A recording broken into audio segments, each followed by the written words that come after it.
અરે, રેખા ક્યાં છે તું? મારા પેન્ટ સાથે મેચિંગ શર્ટ પણ નથી નીકાળી શકતી તું? જલ્દી કર, નહીંતર મારે ઓફિસ જવામાં મોડું થઈ જશે. સવારના 7 વાગ્યે દીપેનનો ગુસ્સો ભરેલો કડકતો અવાજ આખા ઘરમાં ગુંજી ઉઠ્યો. જેવો જ આ અવાજ રસોડામાં પહોંચ્યો, રોટલી બનાવતી રેખાએ હળબડીમાં તવી સાઈડમાં રાખી અને પોતાના રૂમ તરફ દોડી. તેણે તરત એક શર્ટ કાઢીને દીપેનના હાથમાં પકડાવ્યો અને એક પણ ક્ષણ બગાડ્યા વગર પાછી રસોડા તરફ દોડી ગઈ. સવાર સવારમાં એની પાસે એટલો ટાઈમ જ ક્યાં હતો કે 2 ક્ષણ રોકાઈને રાહતનો શ્વાસ લઈ શકે. તેની દરેક સવાર કંઈક આવી રીતે જ શરૂ થતી હતી. વહેલી સવારના 5 વાગ્યાથી રેખાનો દિવસ શરૂ થઈ જતો. નહાઈ ધોઈને તે સીધી રસોડામાં લાગી જતી. પહેલાં નાસ્તો બનાવવાની તૈયારી કરતી અને પછી બાળકોને તૈયાર કરીને તેમને નાસ્તો કરાવતી. એટલી વારમાં તેનો પતિ દીપેન પણ તૈયાર થઈ જતો, તો તેને નાસ્તો આપીને સાથે સાથે સાસુમાનો નાસ્તો બનાવીને પણ તેમને આપી દેતી. અને આ બધું કરતાં કરતાં તેનો પણ ઓફિસ જવાનો સમય થઈ જતો. એ ખૂબ જ મોટી મલ્ટીનેશનલ કંપનીમાં સારા પદ ઉપર હતી. રેખા જેમ તેમ ફટાફટ નાસ્તો કરીને પોતાનું ટિફિન પેક કરી લેતી. બધા કામોના ચક્કરમાં ઘણી વખત ઓફિસ પહોંચવામાં તેને મોડું થઈ જતું હતું અને પછી સાંભળવા મળતો હતો તેને પોતાના ઉચ્ચ અધિકારીઓનો ઠપકો. પરંતુ આટલું બધું કર્યા પછી પણ તેનો પતિ દીપેન દિવસ રાત તેના કામમાં કંઈક ને કંઈક ખામી કાઢતો રહેતો. જોકે રેખા પોતાના પતિ કરતાં વધારે ભણેલી ગણેલી, વધારે કમાવાવાળી અને ખૂબ જ વધારે સુંદર હતી. પરંતુ દીપેન પોતાની પત્ની પર ગર્વ અનુભવવાને બદલે તેનાથી જલન અનુભવતો હતો અને હંમેશા બસ તેના ઉપર ભડકતો રહેતો હતો. ઘણી વખત પિયરમાં વિતાવેલા સુખદ ક્ષણોને યાદ કરીને રેખાની આંખમાં આંસુ આવી જતા હતા. માતા પિતાની ખૂબ જ લાડલી હતી. 3 બહેનોમાં સૌથી નાની હતી, પરંતુ બધા કરતાં સુંદર અને ભણવામાં ખૂબ જ તેજ. અભ્યાસ પૂરો કર્યા બાદ તેના લગ્ન દીપેન સાથે થઈ ગયા. રેખા એક ખૂબ જ ચુલબુલી પરંતુ સહનશીલ સ્વભાવની છોકરી હતી. વિવાહ પછી તેણે પોતાને પોતાના સાસરાના વાતાવરણમાં ઢાળી નાખી હતી. પરંતુ દીપેન થોડોક વૃક્ષ સ્વભાવનો હતો. તેનો એવો સ્વભાવ જોઈને રેખા પણ ક્યારેક ઉદાસ થઈ જતી હતી. પરંતુ તેના સાસુ સાથે તેને ખૂબ જ સારું બનતું હતું. ધીરે ધીરે સમય વીતતો ગયો અને તે 2 બાળકોની મા બની ગઈ. પરંતુ પરિવાર વધવાની સાથે ખર્ચો પણ વધવા લાગ્યો. દીપેનનો પગાર કંઈ ખાસ હતો નહીં. મુશ્કેલીથી ઘર ખર્ચ ચાલી શકતો હતો. એટલા માટે રેખાએ પોતાના સાસુની સહમતિ લઈને નોકરી માટે ઇન્ટરવ્યૂ આપ્યું. તેના સારા ભણતરના કારણે તરત જ તેને એક કંપનીમાં નોકરી મળી ગઈ. રેખાનો પગાર દીપેન કરતાં વધારે હતો, જેનાથી દીપેનના મનમાં એક હીન ભાવનાનો વાસ થવા લાગ્યો હતો. બીજું તો ઠીક, દીપેનને હંમેશા તેના પર એક શંકા થતી રહેતી હતી. નોકરીથી ઘરે પાછી આવતી તો તે રેખાને ઘણા પ્રકારના સવાલ પૂછતો, પરંતુ રેખાએ ક્યારેય પોતાનો સંયમ ગુમાવ્યો નહીં, ના ક્યારેય તેને સામો જવાબ આપ્યો હતો. પત્નીની સુંદરતા અને સુઘડતાના વખાણ સાંભળીને તેના કાન પાકી ગયા હતા અને બીજી બાજુ રેખાની કર્તવ્ય નિષ્ઠા અને લાજવાબ પ્રતિભાએ તેને કાર્યક્ષેત્રમાં પણ જલ્દી જ સફળતાનો સ્વાદ ચખાડી દીધો. થોડાક જ મહિનામાં તેને નોકરીમાં પ્રમોશન પણ મળી ગયું. હવે તો દીપેનની અંદરની શંકા, જે હજી સુધી ધીમે ધીમે સળગી રહી હતી, હવે તેજસ્વી જ્વાળાઓમાં બદલાવા લાગી હતી. પછી મનમાં વિચાર ઉઠવા લાગ્યો, ક્યાંક મારી પત્ની એટલી ઊંચાઈએ ન પહોંચી જાય કે લોકો મને રેખાનો પતિ કહીને બોલાવવા લાગે. આ વિચાર દીપેનના પુરુષ અહંકારને અંદર સુધી ઝંઝોળી નાખતો હતો. તેના મનમાં એક પ્રતિદ્વંદી પુરુષ જાગી ઉઠ્યો, જેને પોતાનું અસ્તિત્વ પોતાની પત્નીની સફળતાની આગળ ફિક્કું પડતું મહેસૂસ થવા લાગ્યું. તેની ભૂલો કાઢીને તેને અપમાનિત કરવી, તેની વાતોને કાપી નાખવી, દરેક નાની નાની વાત પર ખીજાઈ જવું હવે તેની આદત બની ગયું હતું. ઘરમાં ઘણી વખત દીપેનનો ગુસ્સો ભરેલો અવાજ ગૂંજતો હતો. રેખાને કોઈના કોઈ બહાને અપમાનિત કરવી જાણે તેની દિનચર્યાનો ભાગ બની ગયો હતો. બંને બાળકો પણ આ બધું જોઈને ડરી જતા. તે પોતાની મમ્મીને ચૂપચાપ કામ કરતા જોઈને માસુમિયતથી પૂછતા, મમ્મી, પપ્પા તમારા ઉપર આટલા ગુસ્સે કેમ થાય છે? તમે તો આખો દિવસ કામ કરતા રહો છો, અમારા બધાનું આટલું ધ્યાન રાખો છો, તો પછી પપ્પા તમારાથી આટલા નારાજ કેમ રહે છે? રેખાની પાસે તેમના આ સવાલોનો કોઈ જવાબ હતો નહીં. તેની આંખોમાં બસ એક પીડા તરી આવતી અને તે બાળકોને સ્નેહથી પોતાના ગળે લગાવી લેતી. પછી એક દિવસ તેના નાના દીકરાનો જન્મદિવસ આવ્યો. દીપેને ઘર ઉપર પાર્ટી રાખી અને પોતાના અમુક મિત્રોને બોલાવ્યા. રેખાએ પોતે જ બધું જમવાનું તૈયાર કર્યું હતું. જ્યારે મહેમાનોને આ વાતની ખબર પડી તો તેઓ રેખાના વખાણ કરતાં થાકતા નહોતા. કોઈ તેની સુંદરતાની પ્રશંસા કરી રહ્યું હતું તો કોઈ તેની રસોઈની કલાકારી પર મુગ્ધ હતું. કોઈએ કહ્યું, દીપેન, તું ખરેખર ખૂબ જ ભાગ્યશાળી છો કે આટલી આદર્શ પત્ની તને મળી છે. દરેક જણ આવી પત્નીની કામના કરે છે. આ સાંભળીને દીપેન જાણે અંદરને અંદર બળીને કોલસો થઈ રહ્યો હતો. દરેક પ્રશંસાનો શબ્દ તેના કાનોમાં ઓગળેલા ગરમ પારાની જેમ ઉતરી રહ્યો હતો. મિત્રોની વાતો જાણે એને અપમાનિત કરી રહી હતી. તે ત્યાં ઊભો ઊભો પત્નીની સુંદરતા અને સામર્થ્યના વખાણથી બળી રહ્યો હતો. તેની આંખોમાં ઈર્ષ્યાની જ્વાળા વધારે તેજ થતી જતી હતી. તે સમયે તો તેણે કંઈ કહ્યું નહીં, પરંતુ જ્યારે પાર્ટી ખતમ થઈ, બધા મહેમાન જતા રહ્યા અને બધું કામ પતાવીને થાકેલી રેખાએ જેવો જ રૂમમાં પગ મૂક્યો તો દીપેને કટાક્ષ ભરેલી મુસ્કાન સાથે વ્યંગ કરતાં કહ્યું, વાહ, આજ તો તે ખરેખર પોતાનો કમાલ દેખાડી દીધો. પોતાની સુંદરતાનો એવો પ્રકાશ ફેલાવ્યો કે મારા બધા જ મિત્રો બસ તારા જ વખાણના પુલ બાંધી રહ્યા હતા. એ બધા તો તારા ઉપરથી નજરો હટાવી જ નહોતા શકતા. આખો સમય બસ તારી જ વાતો થઈ રહી હતી.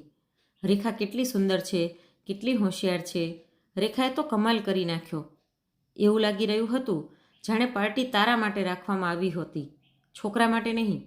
હું પૂછું છું, છોકરાનો જન્મદિવસ હતો કે પછી લગ્નનો કોઈ અવસર, કે આટલી સજી ધજીને આવી હતી? દીપેનના અવાજમાં બળતરાનું ઝેર ભળી ગયું હતું. પરંતુ રેખા વાતને આગળ વધારવા નહોતી માગતી. એટલા માટે શાંત સ્વરમાં બોલી, દીપેન, મેં જે કર્યું એ આપણા દીકરાની ખુશી માટે કર્યું. એમાં જો કોઈએ મારા વખાણ કરી નાખ્યા તો એમાં મારી કોઈ ભૂલ નથી. ઘણું મોડું થઈ ગયું છે. સવારે મારે પણ મારી નોકરી પર જવાનું છે અને તમારે પણ. એટલા માટે સારું થશે કે હવે આરામ કરી લઈએ. એટલું કહીને તે પડખું ફરીને સૂઈ ગઈ. પરંતુ દીપેનને તેનું આ શાંત રહેવું અને મૌન જરાય ગમતું નહોતું. ધીરે ધીરે આવી રીતે જ દિવસો વીતતા રહ્યા. દીપેન કોઈના કોઈ બહાનું કાઢીને રેખા પર રાડો પાડવા લાગતો, પરંતુ રેખા ચૂપચાપ તેની દરેક વાતને સહન કરી જતી. પરંતુ સમય વીતવાની સાથે દીપેનની પોતાની પત્ની ઉપરની શંકા દિવસે ને દિવસે વધતી જતી હતી. હવે તો એવી હાલત થઈ ગઈ હતી કે જ્યારે પણ રેખાના ફોનની રિંગ વાગતી તો દીપેન તરત જ ફોન ઉપાડી લેતો. ફોન કોઈનો પણ હોય, દીપેન જો ઘરે હોય તો તે જ ઉપાડતો. ફોન ઉપર પૂરી જાણકારી લેતો કે રેખાનું શું કામ છે, શું વાત કરવી છે, ક્યાંથી બોલી રહ્યા છો. ઓફિસમાં રેખાના સહકર્મચારી પણ રેખાનો મજાક ઉડાડવા લાગ્યા હતા. તે બધા દીપેનને તેનો જેલર કહેતા હતા. બધાની નજરોમાં રેખા દયાપાત્ર બની ગઈ હતી.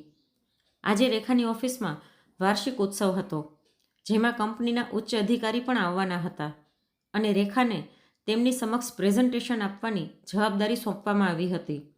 સવાર સવારમાં જ રસોડાથી લઈને સાફ સફાઈ સુધી બધું જ તેણે ફટાફટ પતાવી લીધું. પછી તેણે પોતાની સાસુમાને કહ્યું, મમ્મી, આજે ઓફિસમાં વાર્ષિક ઉત્સવ છે. મારે કદાચ ઘરે આવવામાં મોડું થઈ જશે. મેં જમવાનું બનાવીને રાખી દીધું છે, તમે ગરમ કરીને બધાને ખવડાવી દેજો. એટલે તેના સાસુ હેમાબેને ખૂબ જ પ્રેમથી કહ્યું, તું ચિંતા ના કર બેટા, હું બધાને સમયસર જમવાનું આપી દઈશ અને સાંજે ચા પણ બનાવી દઈશ. તું ચિંતા મૂકીને આરામથી જા. સાસુમાની વાતોથી આશ્વસ્ત થઈને રેખા તૈયાર થવા જતી રહી. તે લગભગ રોજ ખૂબ જ હળવા રંગના કપડાં પહેરીને ઓફિસ જતી હતી. પરંતુ આજે ઓફિસમાં ખાસ દિવસ હતો તો તેણે લાલ રંગનો એક સુંદર ડ્રેસ પહેર્યો, જે તેની સુંદરતામાં 4 ચાંદ લગાવી રહ્યો હતો. અને તેણે હળવો એવો મેકઅપ પણ કર્યો. તૈયાર થઈને રૂમની બહાર આવી તો તેને જોતાં જ હેમાબેન તેના ઓવારણા લેવા લાગ્યા અને કહ્યું, ખૂબ જ સુંદર લાગી રહી છે બેટા, કોઈની નજર ન લાગી જાય. જોજે, આજે દીપેન પણ તારું આ રૂપ જોઈને લડવાનું ભૂલી જશે. પોતાના વખાણ સાંભળીને રેખાના ગાલ વધારે ગુલાબી થઈ ગયા. ભલે મમ્મી, હવે હું જાઉં છું, રેખાએ કહ્યું તો હેમાબેન બોલ્યા, સંભાળીને જજે બેટા અને પોતાનું ધ્યાન રાખજે. સાંજના સમયે જ્યારે દીપેન ઘરે પહોંચ્યો તો પોતાના બૂટ અને મોજા કાઢીને રાડ પાડતા બોલ્યો, રેખા, ક્યાં છે તું? ખૂબ જ ભૂખ લાગી છે, જલ્દી જમવાનું લઈને આવ. ત્યારે હેમાબેન રૂમની બહાર આવ્યા અને બોલ્યા, બેટા, તું હાથ મોઢું ધોઈ લે, હું જમવાનું તૈયાર કરું છું. આટલું સાંભળતા જ દીપેન ભડકી પડ્યો. કેમ? તમે શું કામે જમવાનું તૈયાર કરશો? ઓલી મહારાણીના હાથોમાં મહેંદી લાગી છે શું? દીપેન, રેખાએ સવારે જ કહ્યું હતું કે ઓફિસમાં ફંક્શન છે એટલા માટે મોડું થઈ શકે છે. હું જમવાનું ગરમ કરી દઉં છું, તું આરામથી જમી લે. દીપેનનો ગુસ્સો ઉકળી રહ્યો હતો. જમવાની થાળી જોતાં જ રાડ પાડી. આ કેવું જમવાનું છે? બિલકુલ બેસ્વાદ. મારે નથી ખાવું આવું. એવું કહેતા તેણે થાળીને ધક્કો મારી દીધો. તે વારંવાર ઘડિયાળ તરફ જોતો અને ગુસ્સામાં બડબડતો. ખબર નહીં કોની સાથે રખડી રહી હશે. પછી તેણે ગુસ્સામાં રેખાને ફોન કર્યો. ફોનની રિંગ વાગતી રહી, પરંતુ રેખાએ ફોન ઉપાડ્યો નહીં. આ વાત પર દીપેનનો પારો હજી વધારે ચડી ગયો.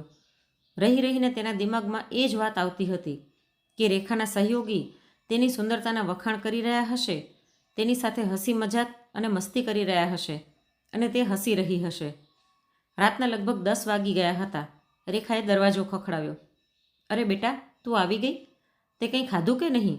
તેના સાસુએ પૂછ્યું તો રેખાએ થાકેલા અવાજમાં કહ્યું, ના મમ્મી, જમવાનો તો સમય જ મળ્યો નહીં. પરંતુ બાકીનું બધું ખૂબ જ સારી રીતે થઈ ગયું. મારું પ્રેઝન્ટેશન ખૂબ જ સારું ગયું. બધાએ ખૂબ જ વખાણ કર્યા.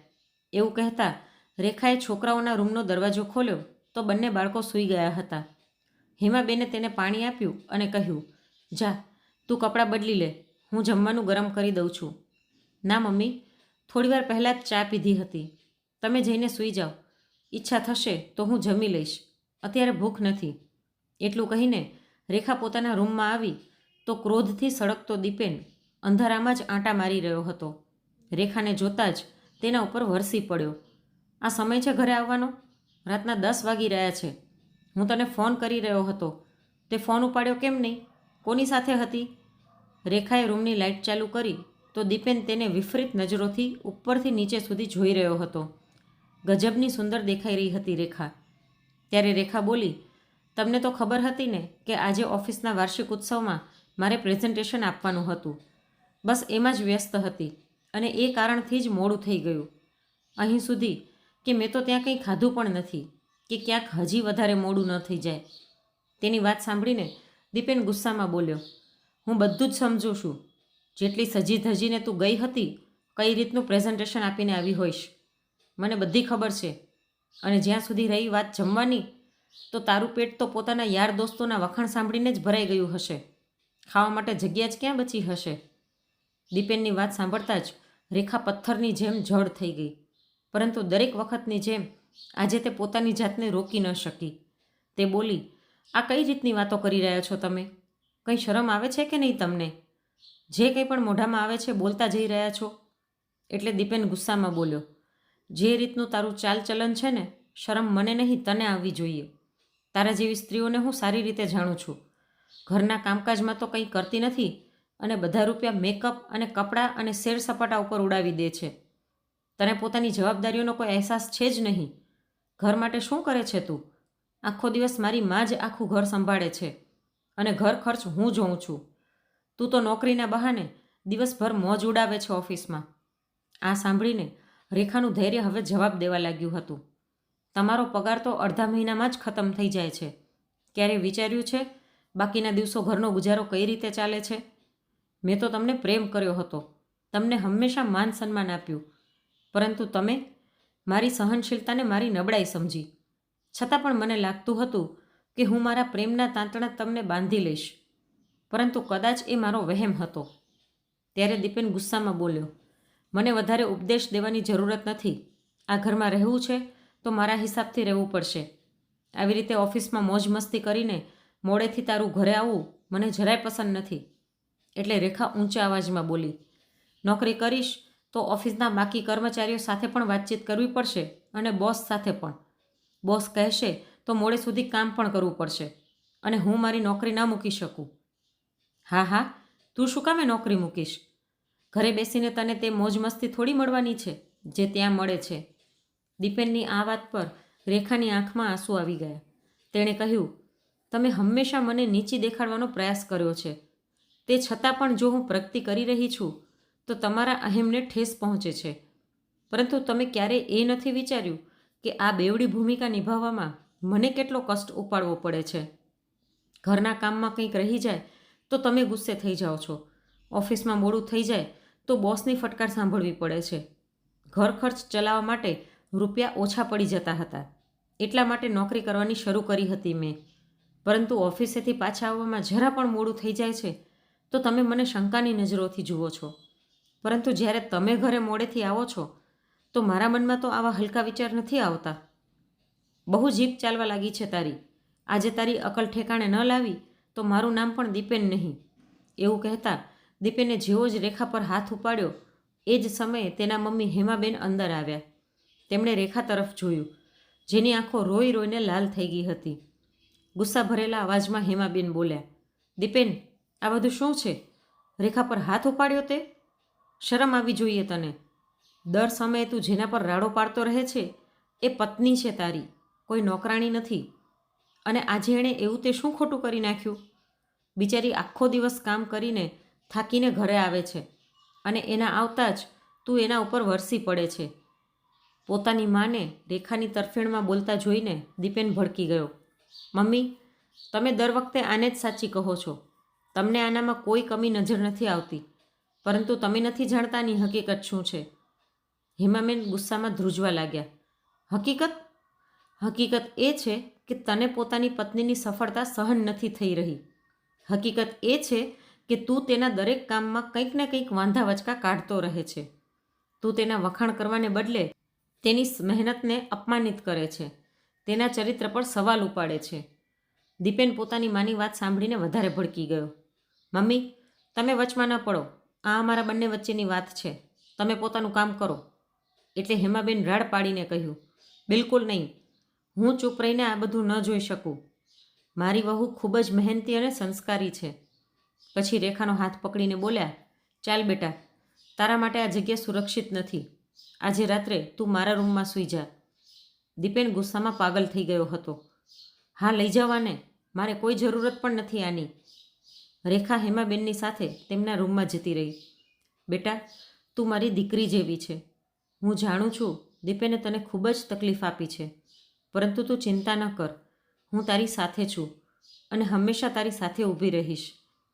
રાત આખી રેખા વિચારતી રહી, જો દીપેનના લડાઈ ઝઘડા અને શંકા કરવાની આદતથી કંટાળીને નોકરી મૂકી પણ દઉં તો શું ભરોસો કે તેના વ્યવહારમાં ફરક પડી જશે? શું તે ફરી કોઈ વાતનું વતેસર નહીં કરે? લડવાવાળાને તો બહાનાની પણ જરૂરત નથી હોતી. આગલી સવાર થઈ. દીપેનનો અવાજ સવારની શાંતિને તોડતા આખા ઘરમાં ગુંજી રહ્યો હતો. રેખા, ચા બનાવી રહી છે કે હજી સૂતી છે? જલ્દી કર, મારે ઓફિસ જવા માટે મોડું થઈ રહ્યું છે. પરંતુ આજે રેખા તરફથી કોઈ જવાબ આવ્યો નહીં. દીપેને ગુસ્સામાં આવીને રસોડામાં જઈને જોયું, પરંતુ રેખા ત્યાં નહોતી. બાળકોના રૂમમાં જોયું, પરંતુ ત્યાં તો બંને બાળકો સૂતા હતા. આખા રૂમમાં બધે નજર દોડાવી તો ફક્ત તેમના વિખરાયેલો રમકડા જ દેખાણા. પછી હેમાબેનના રૂમમાં જઈને બોલ્યો, મમ્મી, રેખા ક્યાં છે? હેમાબેને કહ્યું, પોતાના રૂમમાં હશે, અથવા તો સવારે જલ્દી ઉઠીને કદાચ કામમાં લાગી ગઈ હશે. ના મમ્મી, મેં આખું ઘર જોઈ લીધું છે, તે ક્યાંય નથી. દીપેનના અવાજમાં ગુસ્સો તો હતો, પણ તેની અંદર એક ચિંતા પણ દેખાઈ રહી હતી. હેમાબેન કંઈ સમજી નહોતા શકતા. તેમના ચહેરા પર ચિંતાની રેખાઓ ખેંચાઈ આવી. પછી બોલ્યા, ક્યાંક તે ઘર છોડીને તો નથી જતી રહી ને? તેમના શબ્દોએ દીપેનની અંદર હલચલ મચાવી દીધી, પરંતુ તેણે ઝટથી પોતાના ચહેરા પર એક બનાવટી સ્માઇલ ચડાવીને કહ્યું, સારું થયું તે જતી રહી. મને તો તેના ચહેરાથી પણ નફરત થઈ ગઈ હતી. હવે શાંતિથી જીવી તો શકીશ? પરંતુ મનમાં ને મનમાં દીપેન પરેશાન હતો. તેણે સપનામાં પણ નહોતું વિચાર્યું કે વાત આટલી આગળ વધી જશે. તે તો હંમેશાની જેમ રેખાને નીચી દેખાડવા માગતો હતો અને પોતાના અહંકારને સંતુષ્ટ કરવા માગતો હતો. પરંતુ રેખા આવું પગલું પણ ભરી શકે છે એની તેણે કલ્પના નહોતી કરી. બીજી બાજુ તેને એ વિચારીને બેચેની થઈ રહી હતી કે રેખા આખરે ગઈ ક્યાં?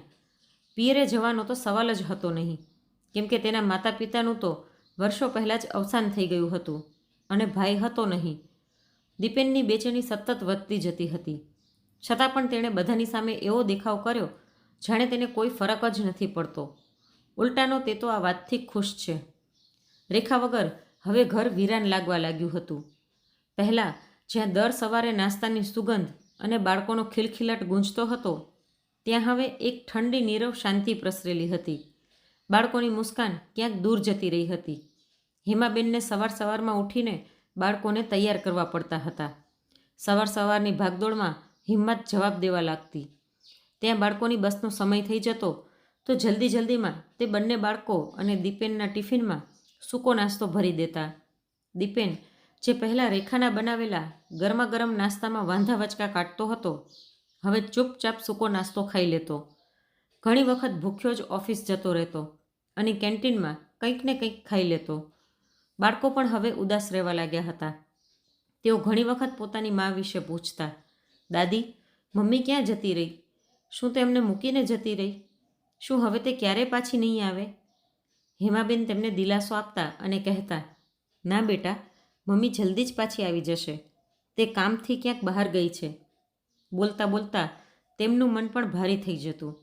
રેખાની અનુપસ્થિતિએ ઘરની પૂરી વ્યવસ્થાને અસ્તવ્યસ્ત કરી નાખી હતી. હેમાબેન, જેમને તેમની વહુ પહેલાં વધારે કામ કરવા જ નહોતી દેતી, હવે થાકીને ચૂર થઈ જતા હતા. હિંમત થતી તો કપડાં ધોઈ દેતા, નહીતર કપડાં મેલા જ પડ્યા રહેતા હતા. દીપેન પણ મજબૂરીમાં એ જ મેલા કપડાં પહેરીને ઓફિસ જવા લાગ્યો. રેખાની કમાણી ઘરમાં ન આવવાના કારણે ઘરમાં આર્થિક તંગી વધી ગઈ હતી. એવામાં દીપેને મજબૂર થઈને પોતાના બોસ પાસેથી એડવાન્સ લેવાનું વિચાર્યું. પરંતુ જ્યારે તે બોસની કેબિનમાં પહોંચ્યો તો તેના મેલા કપડાં જોઈને બોસ નારાજ થઈ ગયા અને ગુસ્સામાં કહ્યું, દીપેન, તે આ શું હાલત બનાવીને રાખી છે પોતાની? આ ઓફિસ છે, ગાય ભેંસનો તબેલો નથી. ઓફિસમાં આવવાવાળા પટ્ટાવાળા પણ તારા કરતાં વધારે સાફ સુથરા નજર આવે છે. બીજું તો ઠીક, આજકાલ કામમાં પણ તારી બેદરકારી દેખાઈ રહી છે. આખરે ક્યાં ખોવાયેલો રહે છે તું? ઉપરથી એડવાન્સ માગવા આવતો રહ્યો. નોકરી કરવી છે તો ઓફિસ કાયદાથી આવવું પડશે અને બધું કામ મન લગાવીને કરવું પડશે. નહીંતર ઘણા બધા લોકો આ પોસ્ટ માટે ઇન્ટરવ્યૂ આપવા તૈયાર ઊભા છે. બોસનો ઠપકો સાંભળીને જ્યારે દીપેન ઘરે પાછો આવ્યો તો સામે બાળકોના ઉતરેલા ચહેરા નજર આવ્યા. શું થયું બેટા? ઉદાસ કેમ બેઠા છો? દીપેને પોતાના નાના દીકરાને તેડતા પૂછ્યું. તો તે બોલ્યો, પપ્પા, દરરોજ અમને બંનેને ટીચર ખીજાય છે કેમ કે અમારું હોમવર્ક પૂરું નથી હોતું. ટીચર જે સમજાવે છે એ પણ સરખી રીતે સમજાતું નથી. બસ હંમેશા મમ્મીની યાદ આવે છે. પોતાના દીકરાની વાત સાંભળીને દીપેન અવાક રહી ગયો. તેને સમજાઈ નહોતું રહ્યું કે તેને શું જવાબ આપે. તે બસ ચૂપચાપ તેની આંખોમાં જોતો રહ્યો. દીપેનનો ગુસ્સો ધીરે ધીરે ઓગળવા લાગ્યો હતો. તે હવે મોડી રાત સુધી જાગતો રહેતો હતો. વિચારવા લાગતો કે રેખા કઈ રીતે તેની દરેક નાની મોટી જરૂરતોનું ધ્યાન રાખતી હતી. તેને અહેસાસ થઈ રહ્યો હતો કે રેખા વગર બધું અધૂરું છે. હવે તેને પોતાની પત્નીનું મહત્ત્વ સમજાવવા લાગ્યું હતું. આજે ઘરમાં છવાયેલી ખામોશી અને બાળકોની માસૂમ ફરિયાદોએ દીપેનને અંદર સુધી હચમચાવી રાખી દીધો હતો. તે આ બધું યાદ કરીને રોઈ પડ્યો અને બોલ્યો, આ મુસીબત મેં જાતે જ ઊભી કરી છે તો એનું સમાધાન પણ મારે જ કરવું પડશે. પરંતુ સમજાતું પણ નથી કે આખરે રેખા ગઈ ક્યાં? તે પોતાની બહેનપણી ભારતીના ઘરે છે બેટા, હેમાબેને કહ્યું. તો દીપેને ચોંકીને તેમની તરફ જોયું. શું? મતલબ તમને ખબર હતી? હા બેટા, તે મને બધું જણાવીને ગઈ હતી. હેમાબેને દીકરા તરફ જોઈને કહ્યું, દીપેન, પાછલા 13 વર્ષોથી એ તારા વ્યંગના બાણ સહન કરતી રહી, તારી તીક્ષ્ણ વાતોને સાંભળતી રહી. તે ઘૂંટાઈને જીવવા માટે મજબૂર હતી. તે ક્યારે પણ તેની મહેનતને વખાણી નહીં, પરંતુ હંમેશા તેની દરેક વાતમાં કંઈક ને કંઈક ખોટ કાઢતો રહ્યો. છતાં પણ તે ચૂપ રહી. પરંતુ એ દિવસે પોતાના ઉપર લાગેલા લાંછનને તે સહન ન કરી શકી. પોતાની ઝેર ભરેલી વાતોથી તે એના મનને એવી રીતે ઘાયલ કરી નાખ્યું હતું કે તે અંદર સુધી ભાંગી પડી હતી. જ્યારે એ રાત્રે હું તેને પોતાના રૂમમાં લઈને આવી હતી તો તે આખી રાત જાગતી રહી. તને કદાચ તેના આંસુઓથી કોઈ ફરક પડતો નહોતો, પરંતુ હું જોઈ શકતી હતી કે તેની અંદર કેટલી પીડા છે. હું નહોતી ઈચ્છતી કે તે અહીં ઘૂંટાઈને જીવે. એટલા માટે જ્યારે તેણે ઘર મૂકવાનો નિર્ણય કર્યો તો મેં તેના આ નિર્ણયમાં પોતાની રજામંદી આપી, જેથી તે નિરાંતથી રહી શકે, અને એ પણ કહ્યું કે મારા જીવતા હું બાળકો પર કોઈ આંચ નહીં આવવા દઉં. હેમાબેનની આ વાત સાંભળીને દીપેનના ચહેરા પર પછતાવાની રેખાઓ ઉભરાવા લાગી. તે ધીમા અવાજમાં બોલ્યો, મમ્મી, પણ તમે આ બધું મને પહેલાં કેમ ના જણાવ્યું? હેમાબેને ગંભીર સ્વરમાં કહ્યું, તને શું ફરક પડતો બેટા? તું તો દર વખતે એને જ ખોટી ઠેરવતો રહ્યો. પણ બેટા, એ વાત તારે સમજવી પડશે કે પત્ની ફક્ત ગૃહિણી નથી હોતી, એ તારી જીવન સંગીની છે. તેના વગર આ ઘર પણ અધૂરું છે અને તારું જીવન પણ. દીપેન હવે પૂરી રીતે ચૂપ થઈ ગયો હતો. તેની અંદર એક ઊંડી બેચેની થવા લાગી હતી. ત્યારે બંને બાળકો દોડીને આવ્યા. પપ્પા, મમ્મીને લઈ આવો ને, તેમના વગર કંઈ પણ ગમતું નથી. કહેતા કહેતા બંને બાળકોના અવાજ રૂંધાઈ ગયા. બાળકોની વાતો સાંભળીને દીપેનનું મન વધારે દુઃખી થઈ ગયું અને તે બોલ્યો, તમે રડો નહીં બેટા, તમારી મમ્મી જરૂર આવશે. ભલે એના માટે મારે તેના પગમાં પડીને માફી જ કેમ ન માંગવી પડે, હું માગીશ. તેણે હેમાબેન તરફ જોયું અને કહ્યું, મમ્મી, મને માફ કરી દો. હું સમજી જ ન શક્યો કે મેં કેટલી મોટી ભૂલ કરી છે. રેખાના રૂપમાં મને હીરો મળ્યો હતો, પરંતુ મેં તેને પથ્થર સમજીને મારા આ જ પગે ઠોકર મારીને બહાર કરી નાખી. હું હમણાં જ જઈ રહ્યો છું રેખાને લાવવા. પપ્પા, અમે પણ સાથે આવીશું, બંને બાળકો એક સ્વરમાં બોલ્યા. દીપેને મોડું કર્યા વગર પોતાના બંને બાળકોને પોતાની સાથે લીધા અને રેખાની બહેનપણી ભારતીના ઘર તરફ જવા નીકળી પડ્યો. આજે ઘણા દિવસો પછી તેના બાળકોના ચહેરા પર સ્માઇલ આવી હતી. દીપેનની આંખોની સામે રેખાનો ચહેરો ફરી રહ્યો હતો અને ત્યાં રેખા પોતાની બહેનપણી ભારતીની સાથે થોડીવાર પહેલાં જ ઓફિસેથી ઘરે આવી હતી. ચાનો કપ હાથમાં લઈને સોફા ઉપર રેખા ચૂપ બેઠી હતી, પરંતુ તેની અંદર એક તોફાન, એક વંટોળ ઉપડી રહ્યું હતું. તેને પોતાના બાળકોની હસી, તેમના માસૂમ ચહેરા, તેમની માસૂમ વાતો ખૂબ જ યાદ આવી રહ્યા હતા. ભારતી, જે ઘણા દિવસોથી રેખાને આ હાલતમાં જોઈ રહી હતી, આખરે ચૂપ ન રહી શકી. રેખા, આવી રીતે તો કામ નહીં ચાલે. આવી રીતે રોઈ રોઈને તું પોતાની તબિયત ખરાબ કરી નાખીશ. પોતાને સંભાળ. જે કંઈ પણ થઈ રહ્યું છે સારા માટે જ થઈ રહ્યું છે. તું જોજે, જલ્દી જ બધું એકદમ બરાબર થઈ જશે. પણ ભારતી, મારા બાળકોથી દૂર રહીને હું એ બિચારા માસૂમોને પણ સજા આપી રહી છું, રેખાએ કહ્યું. ત્યારે જ દરવાજા પર બેલ વાગી.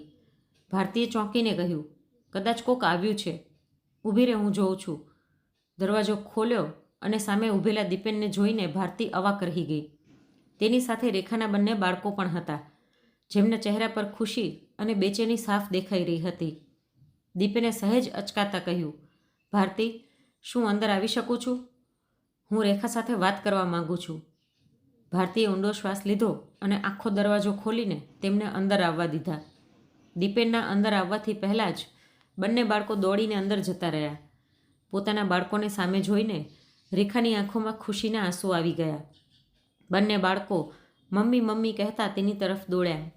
રેખાએ તેમને ગળે લગાવી લીધા અને આંખમાં આંસુ સાથે બંનેને પપ્પીઓ કરવા લાગી. મારા દીકરા, તમે બંને કેમ છો? જમવાનું તો સરખી રીતે ખાતા હતા ને? દાદીને વધારે હેરાન તો નહોતા કરતા ને? રૂંધાયેલા અવાજમાં રેખાએ પૂછ્યું. મમ્મી, અમને તમારી ખૂબ જ યાદ આવે છે. ઘરમાં કંઈ પણ ગમતું નથી, કંઈ પણ સારું નથી લાગતું. પ્લીઝ ઘરે પાછા હાલો ને. બાળકોના માસૂમ ચહેરા અને તેમનો ભરાયેલો અવાજ સાંભળીને રેખાનું મન પણ ભરાઈ આવ્યું. તેણે બંનેની આંખોમાંથી આંસુ લૂછતા કહ્યું, મને પણ તમારા બંનેની ખૂબ જ યાદ આવે છે, પણ પરિસ્થિતિ જ કંઈક એવી હતી કે રેખા જોર જોરથી રોઈ પડી. ત્યારે તેની નજર દીપેન ઉપર પડી, જે સામે ઊભો મા અને બાળકોનું આ મિલન જોઈ રહ્યો હતો. રેખાને હેરાની તો એ વાત પર થઈ કે દીપેનની આંખો પણ આંસુઓથી ભરેલી હતી. પછી દીપેને ઊંડો શ્વાસ લઈને કહ્યું, રેખા, મને ખબર છે કે મેં ખૂબ જ મોટી ભૂલ કરી છે. હું બસ એ કહેવા આવ્યો છું કે મને માફ કરી દે. મેં તારા પ્રેમ અને મહેનતની કદર કરી નહીં.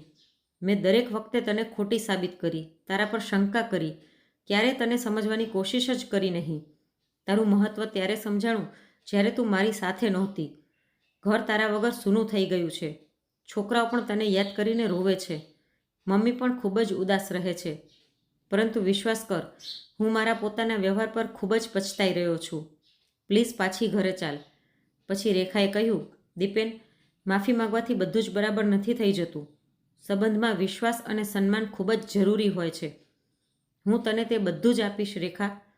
દીપેને કહ્યું અને પછી નજરો નીચે કરીને બોલ્યો, જોકે તારી જિંદગીના તે 13 વર્ષો જે તે ઘૂંટાઈને ગુજાર્યા છે એ તો હું તને પાછા નહીં આપી શકું, પરંતુ વિશ્વાસ દેવડાવું છું કે હવે હું તને એક પણ ફરિયાદની તક નહીં આપું. બસ તું ઘરે પાછી ચાલ. રેખાએ નજર ઉપાડીને બાળકો તરફ જોયું, જે પોતાની મા સાથે ઘરે પાછા જવાની આશા લઈને તેની તરફ જોઈ રહ્યા હતા. હવે તેમનાથી દૂર રહેવું રેખા માટે પણ સંભવ નહોતું. તેણે માથું હલાવીને હા પાડી એટલે દીપેને રાહતનો શ્વાસ લીધો. રેખાએ પાછળ વળીને ભારતી તરફ જોયું અને તેને ગળે લગાવીને સાચા મનથી તેનો આભાર વ્યક્ત કર્યો. પછી બંને બાળકોએ પોતાના ગોળ મટોળ ચહેરા પર મોટી પ્રેમભરી સ્માઇલ સાથે પોતાની મમ્મીના બંને હાથની આંગળીઓ પકડી લીધી અને રેખા પોતાના પરિવાર સાથે પાછી પોતાના ઘરે આવી ગઈ.